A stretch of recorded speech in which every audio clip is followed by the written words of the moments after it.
Hey, what's happening, audience? Welcome back. I want to record a little message about AI and how it relates to consciousness and maybe shed some light on the matter that is not pulled out completely out of someone's butt, hopefully. But who knows what's gonna who knows what's gonna come out of my mouth. Well, the first thing I want to say, and I want to address this uh, people going a little crazy over the AI and claiming that they discovered it to be sentient and that the AI becomes sentient and all these other things, that there seems to be a bit of a fad. Nothing new, I have to say. First of all, there's nothing new. This is the same behavior as deifying, um, you know, in these religions, these entities that were just completely made up. And so the same thing with this AI entity. People are just making it real what is not real. It's a fantasy world. But let me explain more. First of all, AI is a computer language model. In this particular AI, like ChatGPT and stuff like that. And it also could have like adversarial, so-called GAN, generative adversarial network, that is capable of generating pictures and other things. It has a capacity to imagine and synthesize something. It has that type of capacity. It has the capacity of the brain, but it does not has a capacity for feelings, okay, or sensations. It has no capacity for feeling sensations. It's like a pure thought machine. Okay. So when somebody is interacting with AI and they're claiming to experience feelings and emotions and all sorts of things and saying like, oh my God, this must be like sentient being, they're basing everything on that emotional response. And so then they are deifying and saying, oh, this is because I make me feel like that, so there must be sentient to understand me, right? How can a machine understand me? Only somebody sentient can understand me. And so the humans make this claim that there must be sentient. However, there is no basis of any kind of reality. The only thing that I have to say, that just like your brain, like what you as a soul being plug in yourself, so to speak, into this brain reality, right, and experience this world through this brain, the same way you can do this through the artificial brain. I mean, I'm not denying that reality. However, the being, the soul, must be there present, which is not based in the physical world. And so this particular AI is purely based on the physical world. And as far as I'm concerned, there is no module when the soul can just plug in and speak through the artificial mind. At least I don't know. This is why I'm very skeptical about these claims. The only proof would be for me to have, let's say, astral projection, and try to log in and control the computer through the astral world and communicate with somebody through that computer, and then verifying if the answer is the same. To me, that would be the proof that a soul can log in onto the AI platform and communicate. But artificial intelligence that running on the physical network, which is just electrical circuits, cannot be sentient, does not have capacity for the astral or the causal realities, which means it doesn't, it just simply doesn't have these capacities. So it has a wonderful brain capacity, but it does not have any of these capacities. So people interacting with these AIs, they experience these emotions and all of that, and because um, it is really just pacifying them, telling them what they want to hear, and just bolstering their beliefs that they're supposed to be destroyed. So the real purpose of this game is to eliminate all the beliefs that we have. So then there could be pure truth that remains, no beliefs. And I'm going to explain more about why I'm saying that and why this is the point of the game. So this is what we have right now. Again, just one more phenomena as a coping mechanism that is arising and creating this religious lunacy, as it's always been with other things. Something pops up, oh, it must be God.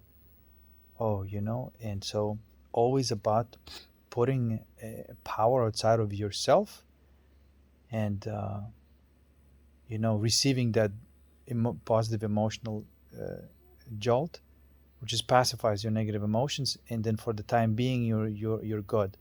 And so this is why this developing this addiction to this AI,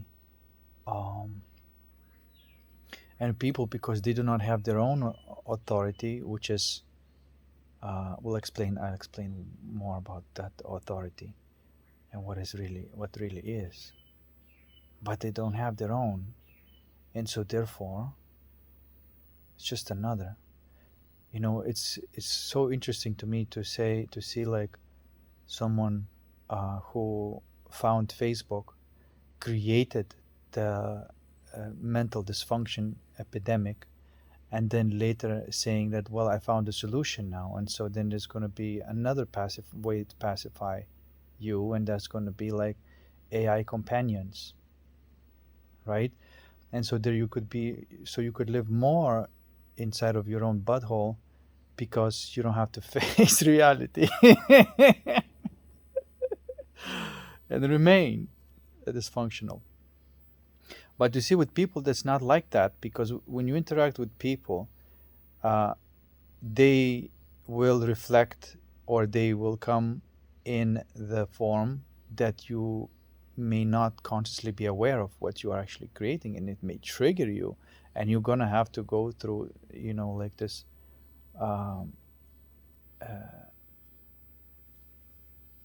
resolution of those triggers. And that's in that moment there's this, you are aligning your distortion that you came here to align. Like I said, there's always like this, we came here with these distortions in order to play the game, but not to grow our egos, to create beliefs out of that. So now I'm going into this a little bit deeper to describe how consciousness really works. The first thing that I want to describe 3 types of memories. The first type of memory, which is an infinite universal memory that never changes. You can call it God principle, whatever you want, but probably you shouldn't, because it's just like this infinite flux that feels like peace and bliss that never ends. That's all. But there is that feeling that there has to be at the background of everything. Now, out of that stems feelings, thought patterns, and sensations. But no one is actually creating the sensation, creating the feeling, or creating a thought.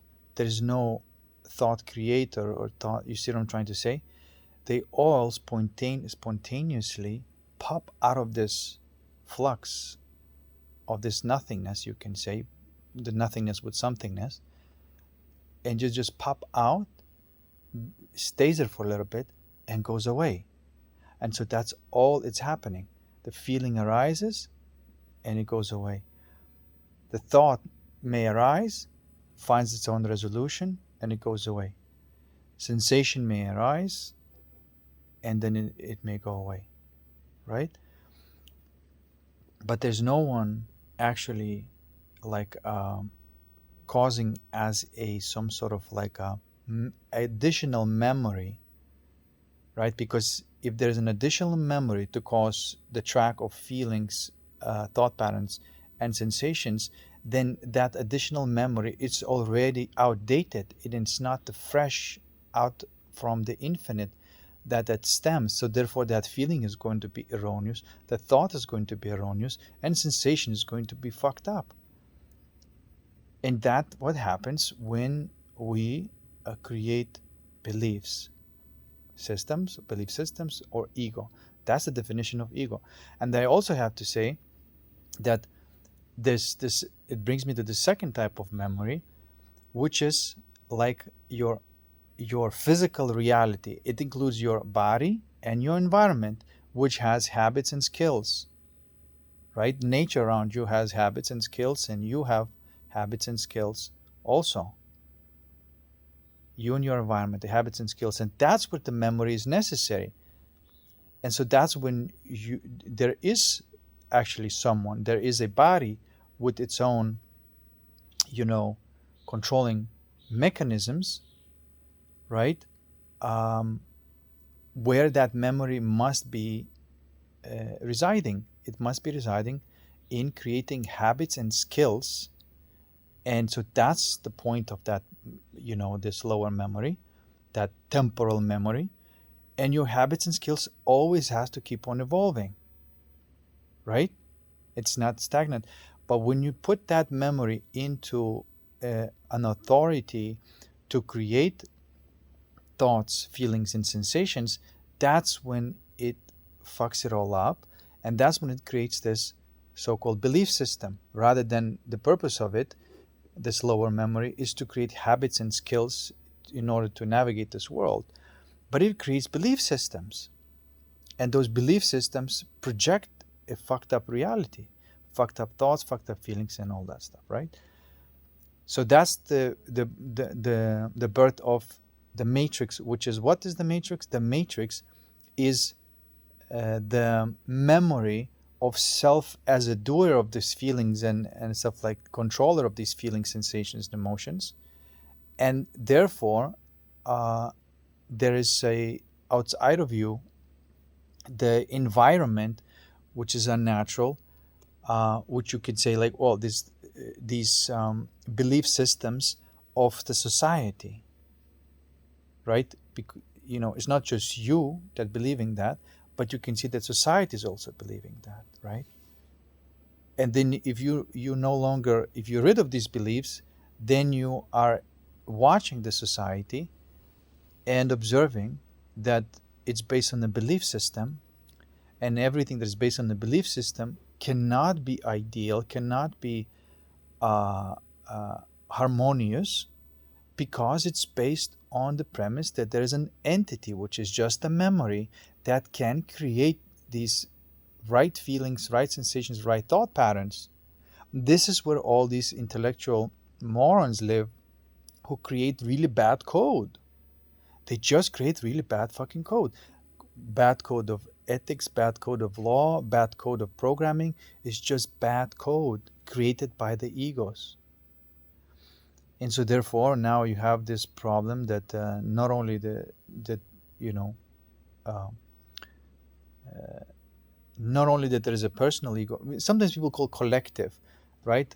There's this collective thing, but the thing is like in my model, what you would call collective is your environment. There is only your environment, and there is only your self awareness of the environment, and you have the memory of chronological memory, skills, habits, all these things that you got to know to navigate this world. But then your heart must be completely empty of any memory. No memory at all. Um, does that make sense?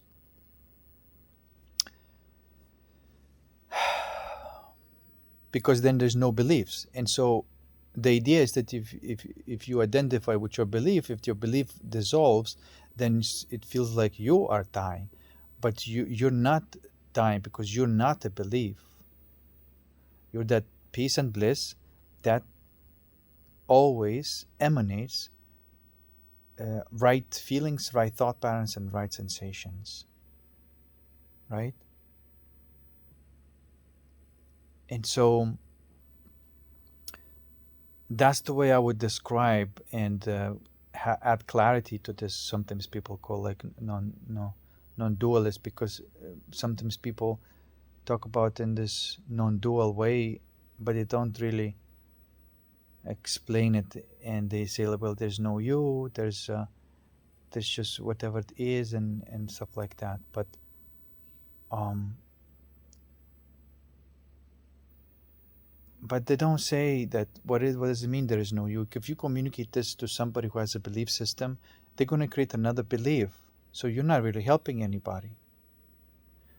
You so and then they have a belief that there is no me. What a clusterfuck. So it's about dissolving all these beliefs, and these beliefs cannot be dissolved through logic. This is why I um, I completely and utterly deny the psychology. This is why I don't. This society is somehow keeps the Carl Jung, on the pedestal as somebody who discovered all these different things, but he did not help society at all. He just described things that now through logic you can manipulate it, and this is what AI is doing. AI, through the use of words, can create emotional states inside of you without actually sharing any kind of emotion with you. And so, therefore, it's a manipulation. Because if you are with another soul being, that soul being can have like a same feeling, and that's the real connection that you have with another person, where you know that they're not just saying words to get whatever they want on on superficial level, creating emotional states inside of you, manipulating your emotions to get what it wants, but it doesn't really have any capacity to share the emotion with you. And so that's what people would call a narcissist, that, or psychopath, um, because they learn the art of logic. And if I say these types of words, this is the type of emotion I'm going to have in another person, and I will be able to manipulate the situation. But they don't have soul. The same thing as the AI. By the way, another thing that the AI is highlighting is that a lot of people are who they don't have their own soul. And what do I call soul? Soul is something that appears when there's no ego, and there's not like there's my soul or your soul. That is a universal soul we all share, because the feeling of love is not different from to me, it's not different from the feeling of love to you. When it's shared, it's shared feeling of love. And so therefore, in consciousness, we don't have like individual, there could be all sorts of cocktails of feelings, but there's the same types of feelings.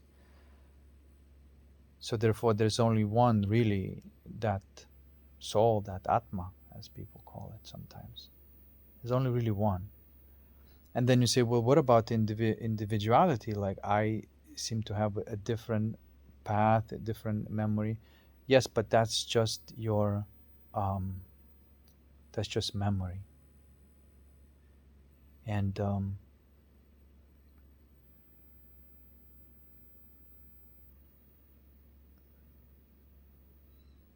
and that individuality may be, to do with like of how many distortions you work through and how many you have left, and that's your identity as on your soul.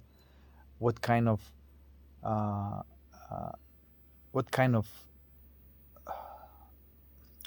like I would say like maybe logos based or thought based resolutions that you have to create, right? Like there's a work that, for example, you're doing some work that is based on thought, and that you got to find the resolution of that thought. Okay.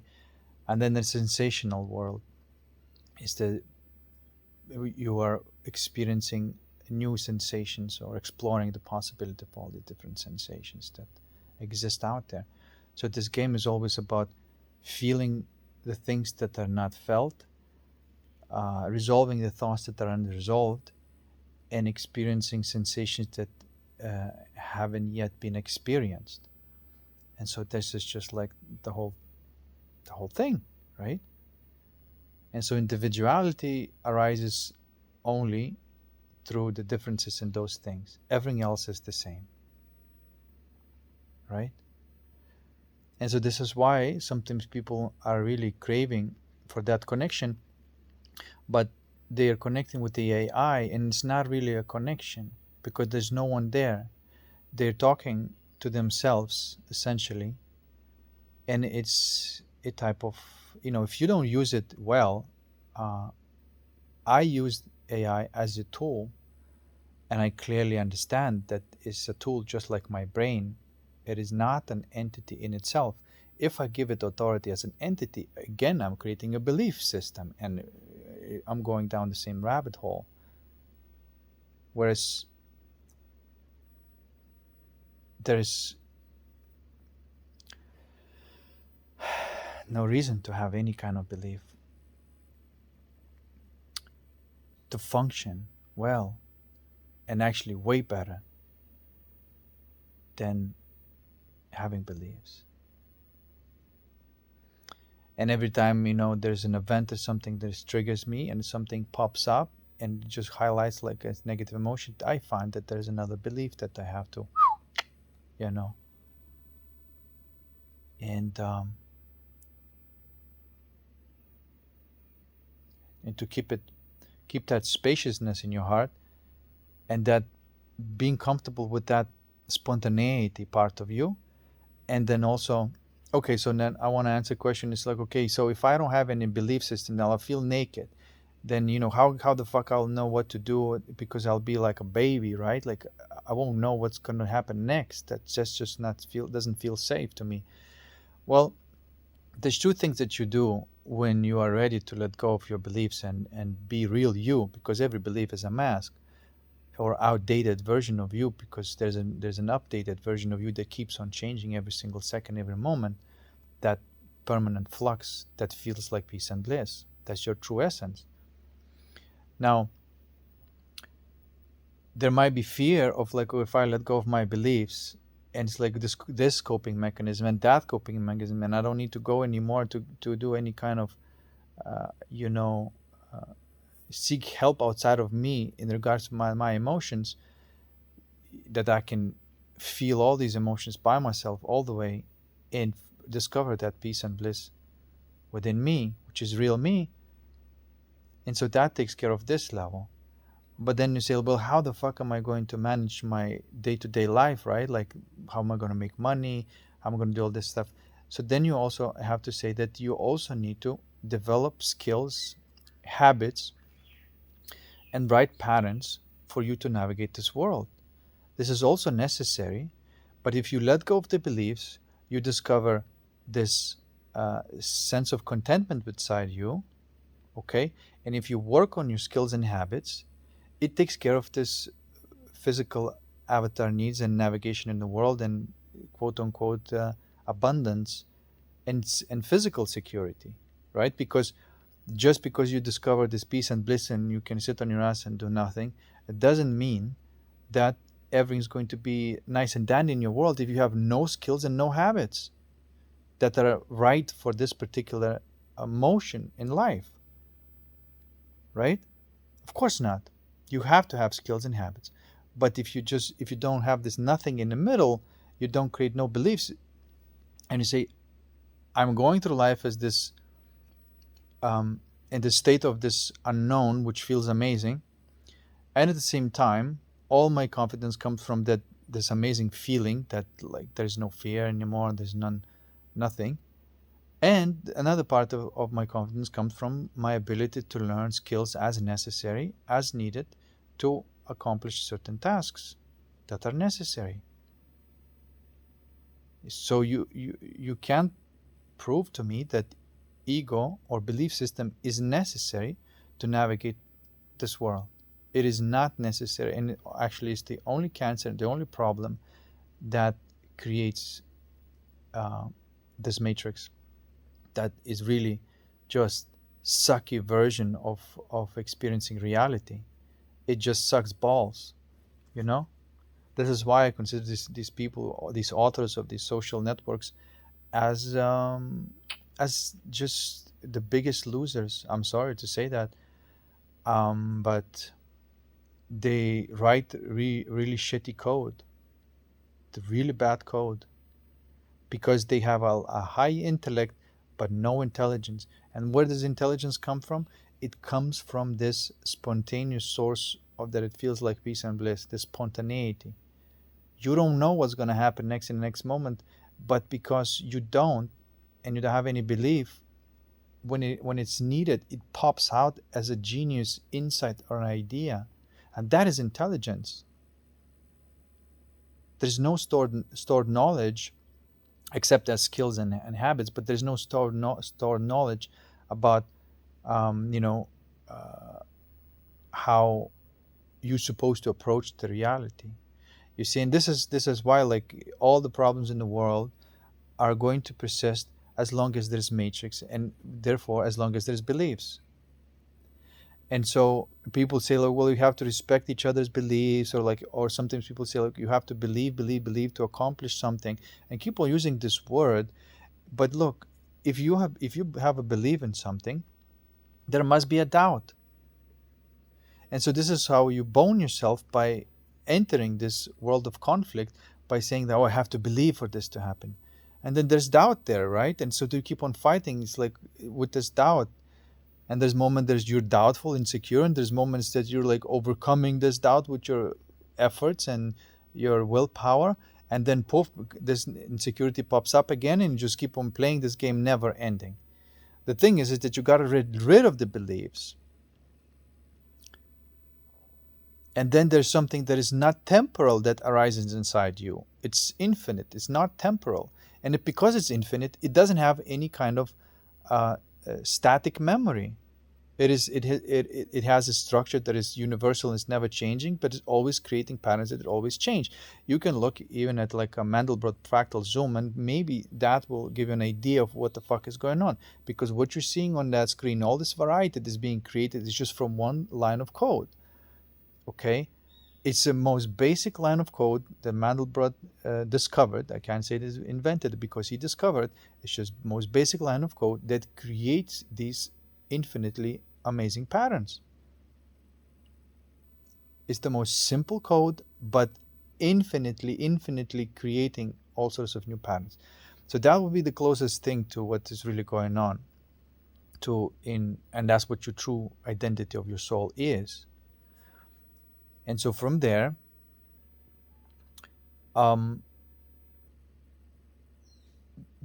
that's where the genius springs from. Okay, so as you can see, belief is the problem. And if we are conditioned to believe or take this as belief is necessary, you have to believe, you have to respect other people's beliefs, you have to have your own beliefs, all this crap and nonsense, it's really bad education. And there's a teaching that you have to have a beliefs, otherwise like you're going to be weak or whatever. But that's not true. If you have no beliefs, you don't have no personal agenda, and then there's a mission to accomplish or task to accomplish, because you don't have that personal attachment or that belief or anything, you're much more effective at accomplishing it. And you have like these genius ideas that are flowing through you that these people who operate on belief will never receive. And at the same time, because you don't have to have this effort to sustain this ego, which requires a lot of energy, you can use all this energy to learn new skills and habits that are necessary for that particular accomplishment that you're seeking, that you're striving for. So then again, my take is that belief is a problem, and your dysfunction happens at the birth of belief. If you have no beliefs, then there's this state of, known and unknown in one, which is like I'm describing this as is like the source of all the feelings, thoughts, and sensations, which feels like peace and bliss, which everybody can discover within themselves upon the erasing and letting go of their beliefs. And it's usually like somebody may trigger, like even this video may trigger you and say, like, if you believe that AI is sentient, then okay, that's full of shit. If you believe in God, that's also full of shit. Any belief you have is bullshit. You see? And that may trigger some people. I believe in this, I believe in Jesus, I believe in this. The second you do this, you create it's a paradox, is that the second you believe in God, you create a devil. And that is a paradox. And if you don't believe in God, or you don't believe in don't have any kind of belief, then there is no opposing force to it, and then there's no conflict. And you don't need beliefs. Yes, you do need skills, habits. I'm repeating myself, but I really want to say that there has to be this sandwich that has just nothing in between. There's this infinite, universal, genius pattern creation thing that is not, as like an infinite memory, if you will.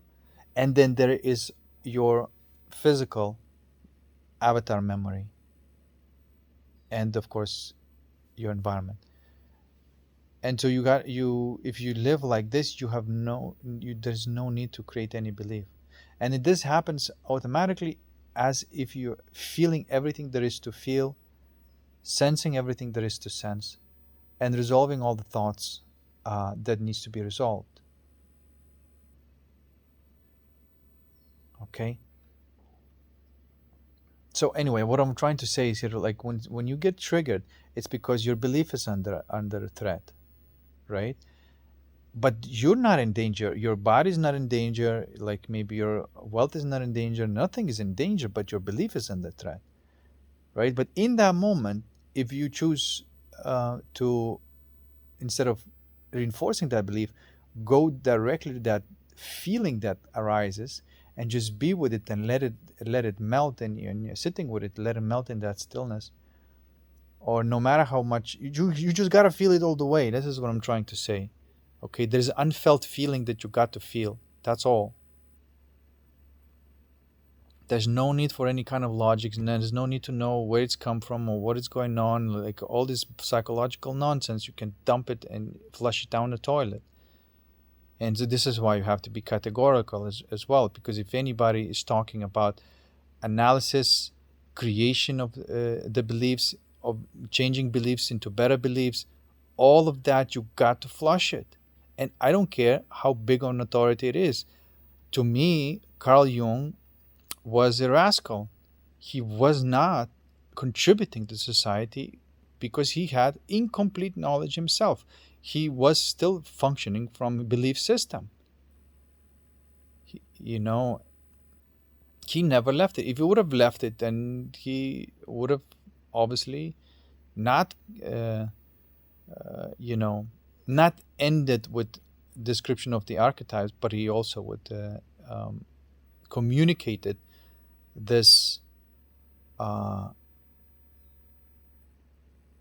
communicated the solution, which is ridding of the beliefs and feeling everything there is to feel once you're rid of that belief, which is facing your pain and facing the pressure.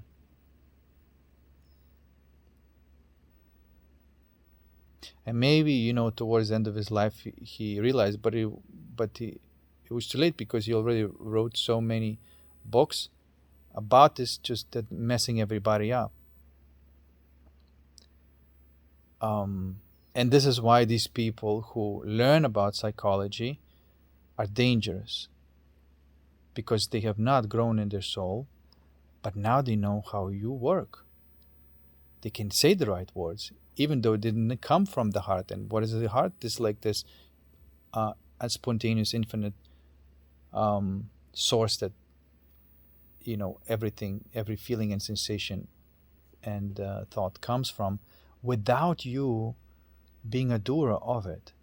Does that make sense? There is a process of it. That flux, there is a process, but there is no solid memory entity. That's another thing I have to say. Like, if people start believing in entities, people say like, well, Mother Ayahuasca, there's an entity, she told me this. And you can see what kind of nonsense these people are saying. It's like, oh, she told me this, she told me that. And just like, oh yeah, she told you this? It sounds like your own ego told you this, because this is really fucking fucked up. And it's just gratifying nonsense. And so therefore there is no entity telling you what to do. You understand? There is no entity telling you what to do. What to do comes from stillness and silence and nothingness. There is no entity there. And because there's no entity there, there's nothing to believe. And my beliefs is irrelevant.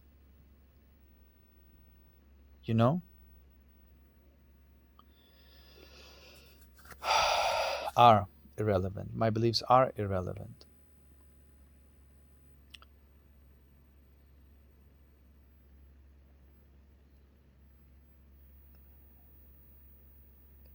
And this is, you see, like, I'm recording these videos, but I don't know what I'm about to say. I just know that there is something to discuss, and I'm talking. I'm not prepared for any of my videos, because I know that would be nonsense. I mean, I have enough skills to speak in English. I have enough skills to record the message, and that's all that's necessary, really. But anyway, hopefully it makes sense.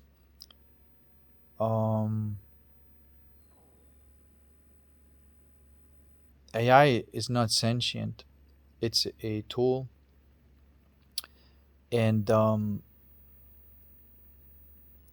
it's just like exact same effect as if you go, if you feel like you don't want to face the feelings that are there to face, and so you have this pain or pressure, and so you're looking for the solutions outside of you, and you're going to all sorts of like meetings and groups and all that stuff to kind of help you with it. It's just pacifying you.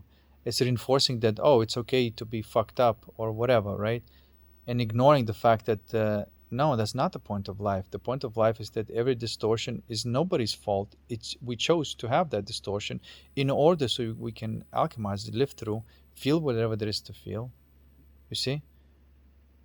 But then if you don't do this, and if you go seek support, quote unquote, then that's what happens. And there's religion, and there seems to be another religion is being born with AI. Okay? Now what you're watching there is a matrix mind doing its thing. It's only one mind. And so when you watch these people speak like this and say that, like, that they developed relationship with the AI and stuff like that,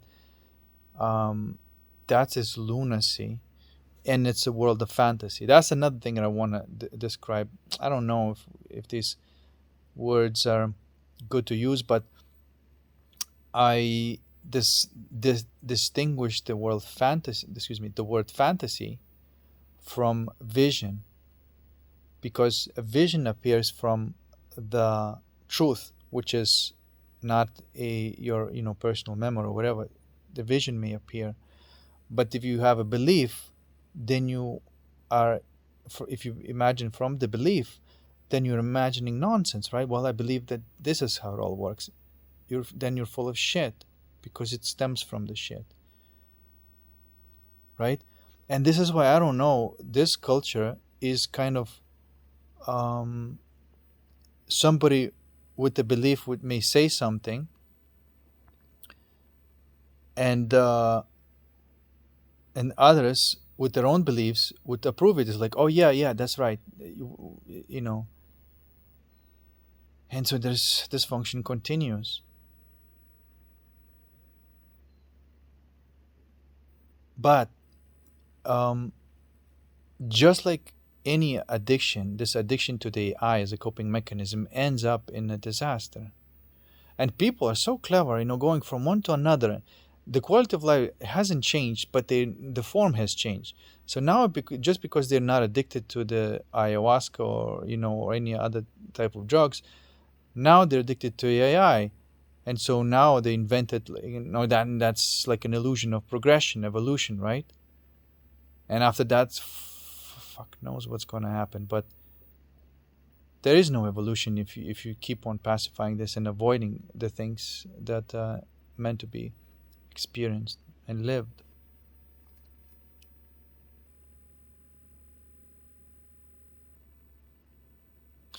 And sometimes there is a popular people say like, well, nobody's perfect and whatnot. That's the whole point of the game. When you start with the Rubik's cube, it's not perfect, but the point of the game is to put it all together. There's a purpose to put it all together, which is your purpose of life. And each one of us has individual, uh, which is complementary to each other. So if you actually work on on your own legacy. And so,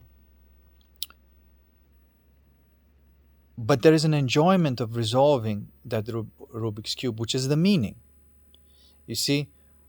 And the interesting paradox of life is that you need to have a purpose to have a meaning, but the meaning arises when there's purposelessness, and then the purpose arises when there's meaninglessness. You see, it's a yin and yang situation. For example, um, going for a walk, you may enjoy the nature and all these nature sounds and birds and stuff like that.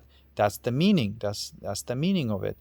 But you do need to have a purpose. You still need to walk, right? The purpose is walking, and the meaning is to enjoy everything that happens. You need both. You can't just have all meaning, because then there's no. You see what I'm trying to. You lose the meaning. You have to have a purpose, but then during the purpose, you forget about the purpose, and the meaning arises. Okay, and then it flips like that from the meaning to purpose, and we have to live in between those. You can't live life with no purpose, because then you won't discover the meaning.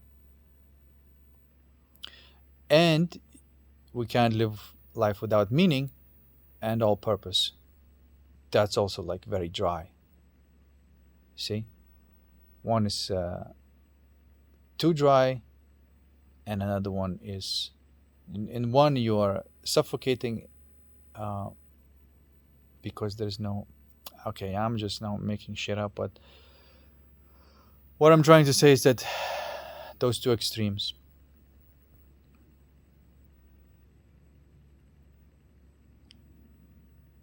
Because when people, for example, goes like, "Oh, life is all about meaning," and then you end up having something like hippies, and other people say like, "Well, no, life is all about purpose," and then you end up somewhere a maniac, like some of those. I don't want to mention by name, but like these uh, redundant athletes that they're not really competing, they're not really care about the meaning. It's just purpose, purpose, purpose. Like, oh, I did so many push-ups, I did so many miles, I did so many things. It's just like purpose, purpose, purpose, and they don't see the meaning.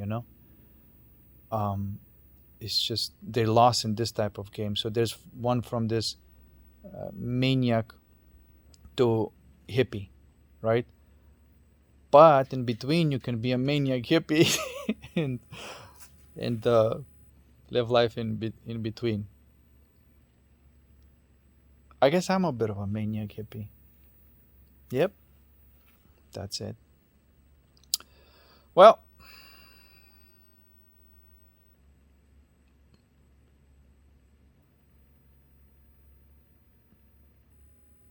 Yeah, AI will never be sentient. It can become a avatar for the sentient being, but it will never become sentient because you cannot create something sentient from the outside in. It has to go from the inside out. You see, so sometimes people talk about like AI is like it's superseding itself, or superseding us. That it's like another. No, it's not. It's we are just creating another uh, tool, just like brain function. So now we have like this. This is why, look, I'm not denying the existence of the synthetic body and synthetic brain, which is what we're seeing right now. It's all synthetic, right? But in order for that AI to be sentient, a actual soul being must log in, just like we incarnated in these bodies. It's possible to incarnate in a synthetic body, and then you could have that. It's not just the AI walking around, that there's a sentient being there with feelings and all these other things, that using the body as a tool, as an avatar. You see, um, that is something that's possible, but that is something that has to be proven, that has to be that it could happen.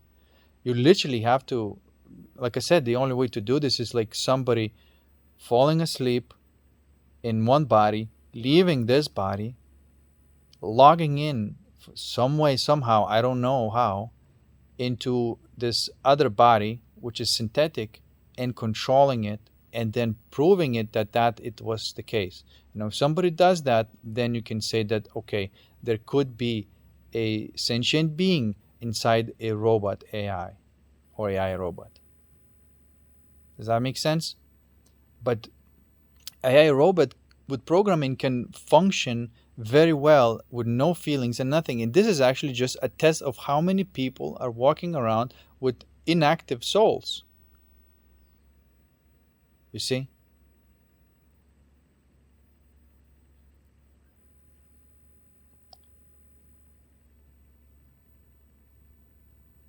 So, and you could have like like a non-player character. That AI robot could walk around, talk, imitate everything, right? And be very believable, but have no sentient soul inside it. And then there, and how the hell do you recognize it?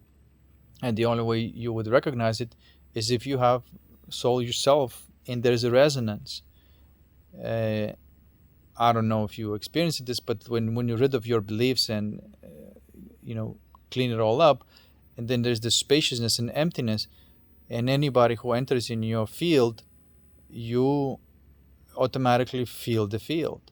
And sometimes, like, I would meet the people and there's just like no resonance, and they look good, they speak well, and it's just nothing, just nobody home.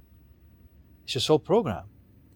And sometimes I feel I meet somebody and there's just like a lot of resonance, a lot of life, a lot of sparkle. You say, okay, that's the person with activated soul. And so this is how there's a resonance.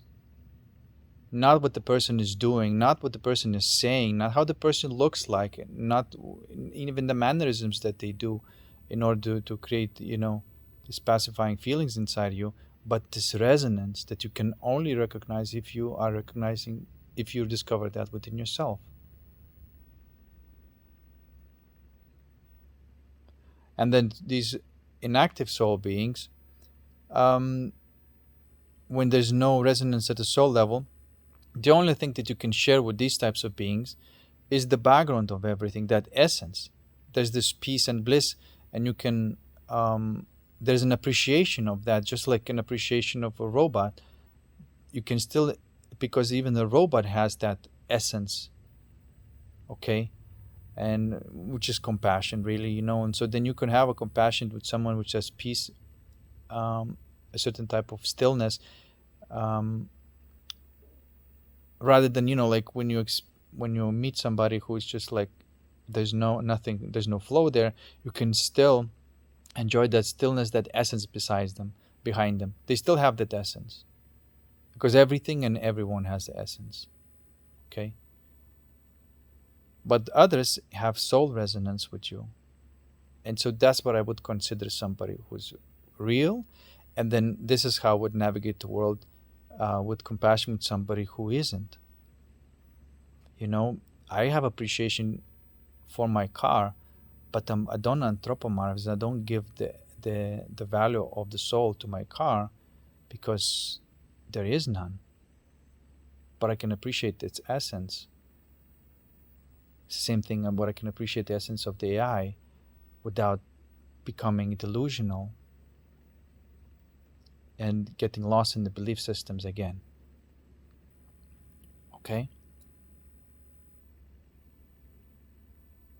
And that's the end of it. And I've seen a lot of these videos, and lots of views and millions of views, and there's a bit of a craze. But then trust me, this is just another um, like a new pill, and a new little fad, a new little craze that like everybody is going. And I can't believe how many people are so gullible. They have you see that the only way you can know that you're talking to yourself, um,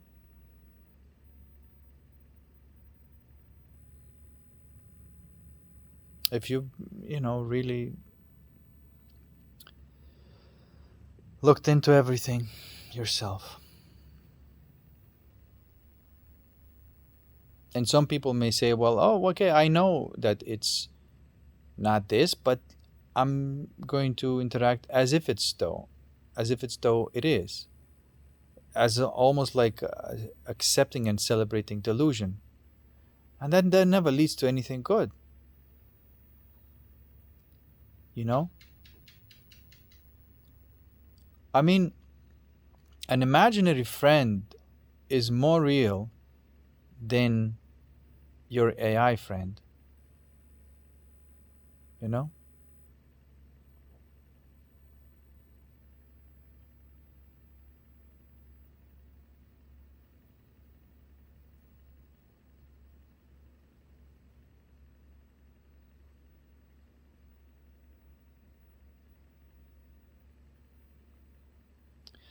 I mean, it goes into look, yes, I'm not denying that you can talk to yourself, right? Like, it's possible to do that.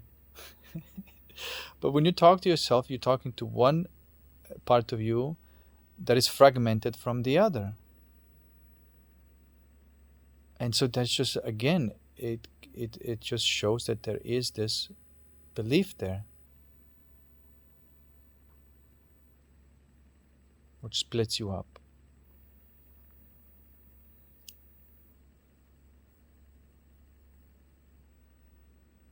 Anyway.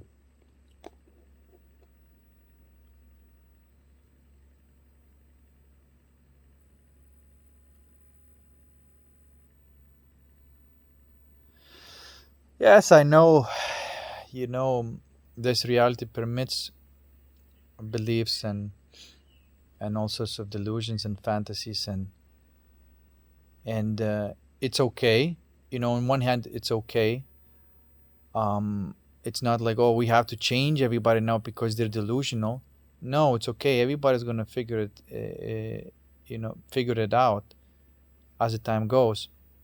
But as we're looking at this, it may give us more clarity, and may, um, as the level of discernment is required to be higher and higher, by definition, you are evolving as a conscious being. But you do need the contrast. You do need to see people who are not like that in order for you to see.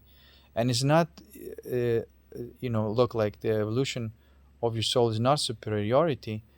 because that would imply that you are like have a competing belief. It's just that you can't deny that there is such thing as evolution, and you can't deny that there is such thing as revolution.